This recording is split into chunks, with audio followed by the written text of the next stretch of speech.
Sedete quieti e lasciate che la mia voce vi faccia volare in alto, lassù, dove i confini del tempo si fanno rarefatti.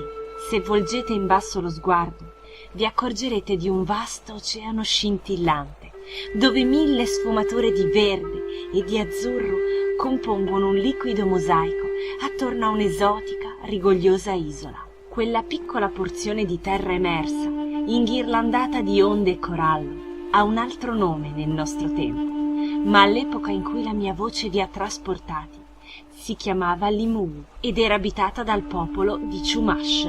Soli, nel mezzo della foresta, essi vivevano privi di agi e di felicità, terrorizzati dal buio che seguiva il tramonto del sole. La loro sorte fu quindi presa a cuore da Al-Kuposh, il serpente del cielo, il quale fece piovere sulla loro isola un fulmine che incendiò una palma, donando ai Chumash il fuoco.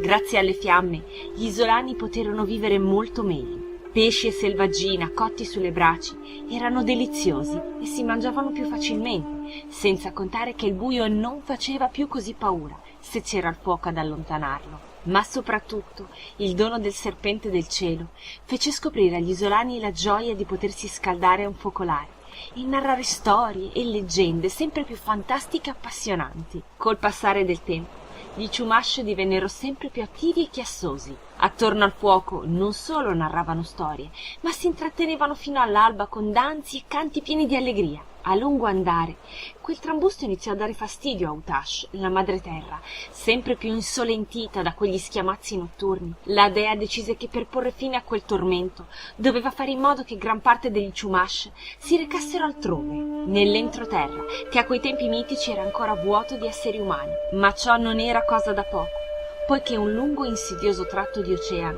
separava l'isola di Limuu dalla terraferma. Utash, facendo appello ai suoi prodigiosi poteri, fece piovere a lungo e mentre ancora cortine d'acqua scendevano dal cielo, spalancò le nuvole. La luce del sole, attraversando la pioggia, diede vita a un arcobaleno che, come un ponte, collegava l'isola alla costa. Rispettando il volere della madreterra, molti Chumash salutarono i propri cari e partirono, incamminandosi sul variopinto ponte. Proprio a metà di esso, però, alcuni di loro furono spaventati dall'incredibile altitudine alla quale si trovavano sospesi e, colti da vertigini, precipitarono urlando nel vuoto, finendo inghiottiti dalle crudeli onde dell'oceano. Sentendosi responsabile per la loro fine, Utash decise di intervenire. Neanche una dea, come ben immaginerete, può ridare il soffio della vita a un defunto, ma può fare in modo che esso rinasca sotto un'altra forma. Fu così che gli isolani, precipitati in mare dall'arcobaleno, furono mutati in delfini, e giunge per noi il momento di riattraversare le effimere porte del tempo e tornare in basso, nel nostro mondo, dove ancora oggi i discendenti degli Chumash si rivolgono ai delfini, chiamandoli fratelli.